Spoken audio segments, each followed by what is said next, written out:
ये कहानी है दो अकेले और तन्हा लोगों की जिन्हें दुनिया में कोई भी पसंद नहीं करता और वो भी दुनिया वालों को पसंद नहीं करते। लेकिन जब ये दोनों एक होते हैं तब ये अपने आप को पूरा महसूस करते हैं। दोस्तों, इस फिल्म का नाम है 3 आयरन। कहानी की शुरुआत होती है और हमारे सामने सुनसान शहर का दृश्य आता है जहाँ पे दूर दूर तक कोई भी नहीं होता है। तभी यहाँ पर हम एक लड़के को देखते हैं जिसका नाम है ताइसुक, और ताइसुक के हाथ में यहाँ पे बहुत सारे पैम्पलेट्स हैं जिसे वो हर एक कमरे के बाहर लगा रहा है और वो ये काम बहुत देर तक करता है और सारे कमरों पे पैम्पलेट लगाने के बाद यहाँ से वापस चला जाता है और शाम को यहाँ पे फिर से लौट करके आता है। तब वो देखता है कि ज्यादातर पैम्पलेट गायब हो चुके हैं, लेकिन एक कमरे के बाहर अभी भी पैम्पलेट लटक रहा है। और इस चीज को देखने के बाद ताइसुक समझ जाता है कि इस कमरे में अभी कोई नहीं रहता और शायद इस घर का मालिक आज रात यहाँ पे नहीं आने वाला। फिर ताइसुक अपने सारे के सारे औजार निकालता है जिनका इस्तेमाल वो ताला खोलने के लिए करता है और वो इस कमरे का भी ताला खोल देता है और उसके बाद घर के अंदर दाखिल हो जाता है। और अंदर जाने के बाद वो सारे कमरों में घूमता है ताकि वो इस चीज की पुष्टि कर सके कि इस घर में सच में कोई नहीं है। और थोड़ी देर के बाद उसे महसूस होता है कि इस घर में कोई भी नहीं है, इसलिए वो सबसे पहले नहाने जाता है और नहाने के बाद वो इस घर के मालिक के कपड़े पहनता है और कपड़े पहनने के बाद वो खाना भी खाता है और खाना खाने के बाद पूरे घर में घूमने लगता है। तभी उसे कमरे में एक टूटा हुआ खिलौना मिलता है। फिर वो उस खिलौने को रिपेयर कर देता है क्योंकि ताइसुक किसी भी चीज को रिपेयर कर सकता है और ताइसुक जहाँ भी जाता है वहाँ कुछ न कुछ काम जरूर करता है ताकि उसे किसी का एहसान न लेना पड़े। और थोड़ी देर के बाद ताइसुक यहाँ पे अपना कैमरा निकालता है और जहाँ पे इस परिवार की फोटो लगी होती है उसी के साथ वो अपनी भी फोटो लेता है ताकि उसके पास सबूत हो सके कि वो इस घर में था।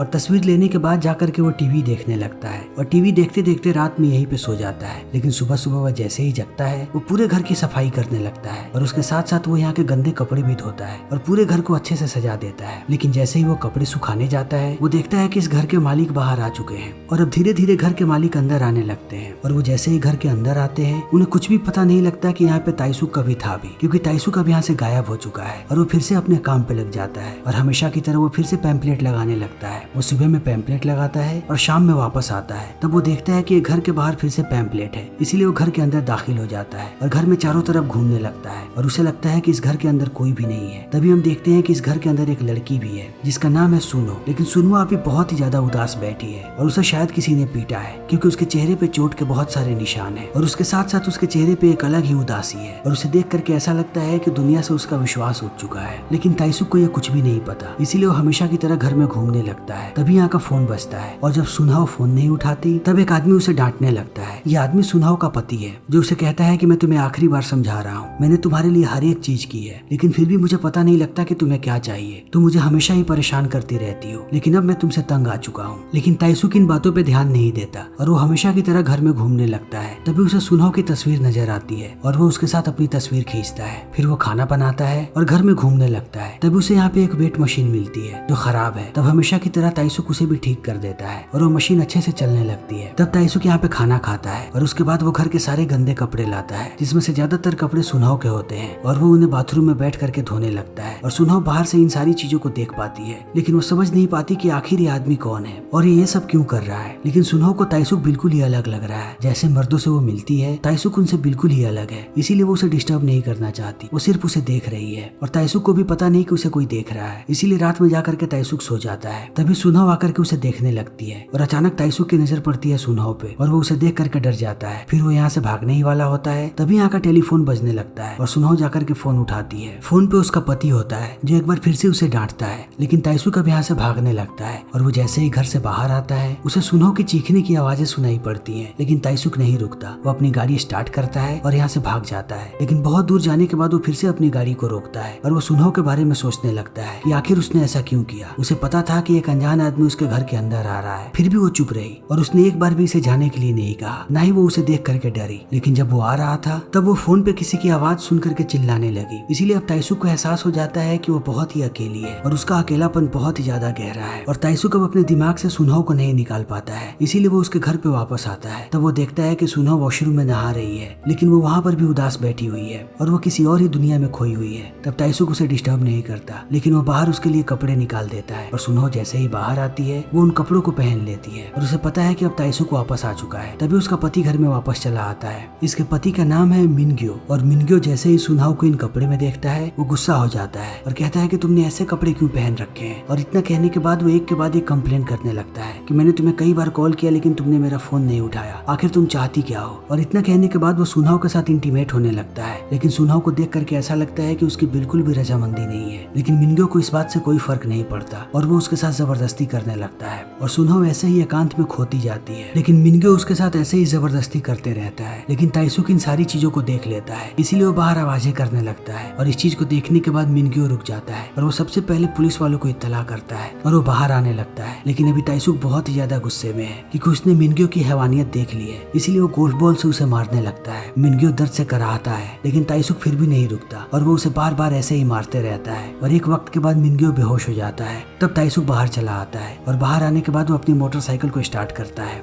लेकिन वो चाहता है कि सुनहो भी उसके साथ जाए, इसीलिए वो बार बार हॉर्न बजाता है और सुनहो भी इस बात को समझ जाती है। और हमें पता लगता है कि सुनहो भी उसके साथ जाना चाहती है, इसीलिए वो बाहर आती है और आकर के उसके बाइक पे बैठ जाती है। लेकिन अब तक इन दोनों के बीच कोई भी बात नहीं हुई है और यहाँ तक ये दोनों एक दूसरे का नाम तक नहीं जानते। फिर भी ये दोनों एक साथ निकल पड़ते हैं और ये पूरी रात ऐसे ही घूमते रहते हैं। लेकिन जैसे ही सुबह होती है, ताइसुक एक बार फिर से पैम्पलेट लगाने लगता है और आज सुनहो भी उसका साथ दे रही है। और शाम में इन्हें फिर से एक घर मिल भी जाता है। तब ये लोग घर के अंदर चले जाते हैं और पूरे घर में घूमने लगते हैं। तभी ताइसुक को पता लगता है कि इस घर का मालिक महीनों यहाँ पे नहीं आने वाला, इसीलिए वो समझ जाता है कि इनके पास बहुत वक्त है। तभी हम देखते हैं कि यहाँ पे दीवार पे सुनहो की तस्वीर लगी हुई है और इससे हमें पता लगता है कि सुनहो कभी एक मॉडल हुआ करती थी, लेकिन जब से उसकी शादी हुई है तब से उसकी जिंदगी जहन्नुम बन चुकी है। लेकिन अभी दोनों ऐसे ही एक साथ रहना शुरू कर देते हैं। जैसे जैसे ताइसुक काम करता है वैसे वैसे सुनहो भी काम करती है। ये लोग घर की सफाई करते हैं, उसके बाद यहाँ के सारे कपड़े धो देते हैं और कपड़े धोने के बाद ताइसुक एक बार फिर से यहाँ पे तस्वीर लेता है, लेकिन इस बार उसकी तस्वीर में सुनहो भी है। और इनका आज का काम खत्म हो गया। अगली सुबह ये लोग इस घर को छोड़ करके यहाँ से निकल जाते हैं और ये दूसरी जगह पे चले जाते हैं और फिर से उसी तरीके का इस्तेमाल करते हैं और इन्हें एक और घर मिल जाता है। लेकिन जैसे ही ये लोग घर में दाखिल होते हैं, यहाँ की चीजों को देखने के बाद हमें पता लगता है कि ये घर किसी बॉक्सर का है और उसके साथ साथ रिकॉर्डेड मैसेज से ये बात भी पता लगती है कि इस घर के मियाँ बीबी दोनों बाहर गए हैं, वो भी अपनी एनिवर्सरी मनाने। इसीलिए अब ये दोनों इस घर में रहने लगते हैं। फिर ताइसुक जैसे ही घर के अंदर घूमता है, उसे यहाँ पे एक म्यूजिक प्लेयर मिलता है जो कि बहुत दिनों से खराब पड़ा हुआ है और इस चीज को देखते ही ताइसुक अपने काम में लग जाता है और वो उसे ठीक कर देता है। तभी ताइसुक देखता है कि सुनहो बहुत ही ज्यादा उदास हो चुकी है और वो रो रही है। तब ताइसुक उसके पास आता है और उसे आश्वासन देने की कोशिश करता है और उसके बाद जाकर के ये दोनों सो जाते हैं। तभी आधी रात में इस घर के मालिक चले आते हैं और इस घर का मालिक एक बॉक्सर है, इसीलिए वो अपनी बॉक्सिंग ग्लव्स निकालता है और कमरे के अंदर घुस जाता है और ताइसुक को बहुत ही ज्यादा पीटता है। फिर रात में ये दोनों घर से बाहर भाग जाते हैं और रात भर आकर के बाहर बैठते हैं। लेकिन सुबह सुबह ये लोग फिर से नए घर के तलाश में निकल जाते हैं। तब इन्हें एक और शानदार घर मिलता है जिसके अंदर जाने के बाद ये लोग सिर्फ चाय पीते हैं और पूरे घर की सफाई करते हैं और सफाई करने के बाद फिर से बाहर निकल जाते हैं। और अगले दिन इन्हें एक और घर मिलता है। लेकिन जैसे ये लोग घर के अंदर दाखिल होते हैं, ये देखते हैं कि यहाँ पे एक बूढ़ा आदमी मरा पड़ा हुआ है, जिसे देखने के बाद ये दोनों परेशान हो जाते हैं। तब ताइसुक पास पड़ी हुई डायरी निकालता है जिसमें उसे इस बूढ़े आदमी के बेटे का नंबर मिलता है, इसीलिए वो उसे कॉल करता है, लेकिन उसका बेटा कॉल नहीं उठाता। तब ताइसुक को लगता है कि शायद उसका बेटा नहीं आने वाला और इस बूढ़े आदमी की लाश ऐसे ही पड़ी रहेगी, इसीलिए दोनों मिलकर के इस बूढ़े आदमी का अंतिम संस्कार करते हैं और उसे घर के पीछे ही दफना देते हैं। लेकिन जैसे ही सुबह होती है, उस बूढ़े आदमी का बेटा यहाँ पे चला आता है और वो जैसे ही इन दोनों को अपने घर में देखता है, वो चौंक जाता है और जल्दी ही यहाँ पे पुलिस वालों को बुला देता है और पुलिस वाले इन दोनों को गिरफ्तार कर लेते हैं। तभी उन्हें पता लगता है कि सुनहो के लिए उसके पति ने रिपोर्ट लिखवाई है कि वो लापता है पिछले कई दिनों से, इसलिए पुलिस वालों को लगता है कि ताइसुक ने ही सुनहो को किडनैप किया था।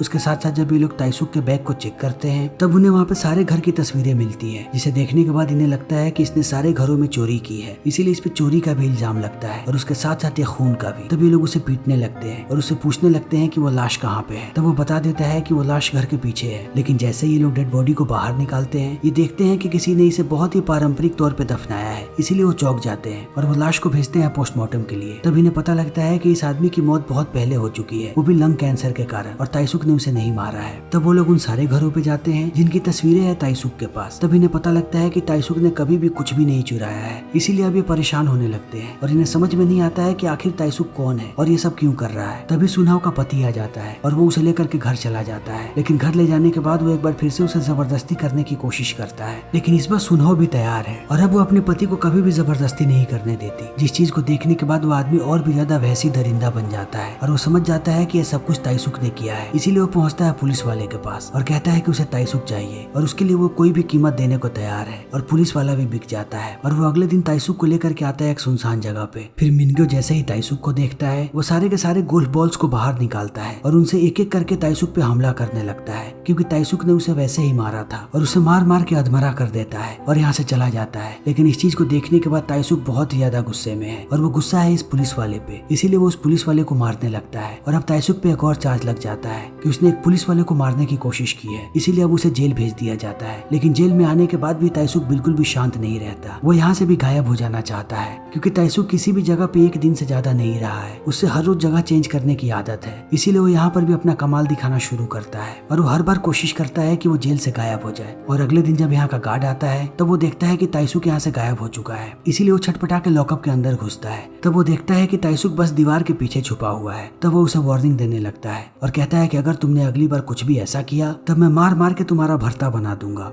और इतना कहने के बाद वो चला जाता है। लेकिन ताइसुक अब रुकने वाला नहीं है। अगले दिन फिर से गार्ड देखता है कि ताइसुक गायब हो चुका है, इसीलिए वो झटपट घुसता है लॉकअप के अंदर। तब वो देखता है कि ताइसुक ऊपर लटका हुआ है। तब वो उसे एक बार फिर से डांटता है और यहाँ से चला जाता है। लेकिन अगले दिन जब गार्ड वापस आता है तब वो और भी ज्यादा परेशान हो जाता है क्योंकि ताइसुक उसे फिर से नजर नहीं आता। तब वो फिर से लॉकअप के अंदर घुसता है, लेकिन इस बार वो चारों तरफ देखता है और ताइसुक कहीं भी नहीं होता है। तभी हम ताइसुक को देखते हैं जो सीधा उस गार्ड के पीछे है। और ताइसुक ये बात जानता है कि इंसान की आंखें सिर्फ और सिर्फ 180 डिग्री देख सकती हैं, इसीलिए ताइसुक इस चीज का फायदा उठाता है और वो उस गार्ड के पीछे पीछे चलता है। जैसे जैसे वो गार्ड चलता है वैसे वैसे ताइसुक चलता है, वो भी बिना आवाज किए, इसीलिए उस गार्ड को कुछ भी पता नहीं लगता। लेकिन थोड़ी देर के बाद वो गार्ड जैसे ही जमीन पे देखता है उसे ताइसुक की परछाई नजर आती है और वो ताइसुक को पकड़ लेता है और फिर वो उसे बहुत ही बेरहमी के साथ पीटता है और कहता है कि तुम इतनी जल्दी गायब नहीं हो सकते क्योंकि तुम अपनी परछाई से नहीं भाग सकते। और इतना कहने के बाद वो चला जाता है। लेकिन ताइसुक फिर से नहीं रुकता और वो एक बार फिर से अपनी कोशिश में लग जाता है और वो देखते ही देखते कुछ और तकनीक का इजाद करता है और वो अपने हाथ पे एक आंख की आकृति बनाता है और अब वो धीरे धीरे गायब होने लगता है। अगली बार जब गार्ड वहाँ पे सेल के अंदर आता है तब उसे ताइसुक बिल्कुल भी नजर नहीं आता। तभी हम मिनगो को देखते हैं जिसे पता लगता है कि अब ताइसुक को जेल से रिहा कर दिया गया है, इसीलिए वो सुनहो को कहता है कि अब हम इस जगह से चले जाएंगे, मैंने एक और जगह पे घर खरीदा है। लेकिन सुनहो कहती है कि वो यहीं पे रहना चाहती है। तब मिनगो बहुत ही ज्यादा गुस्सा हो जाता है और कहता है कि मुझे पता है कि तुम यहाँ पे क्यों रहना चाहती हो, क्योंकि तुम उसका इंतजार कर रही हो, लेकिन मैं भी देखता हूँ कि वो यहाँ पे कैसे आता है, इस बार मैं उसे जान से मार दूंगा। तभी दूसरी तरफ हम ताइसुक को देखते हैं और अब वो फिर से हर एक उस घर में जा रहा है जहाँ पे वो कभी गया हुआ था।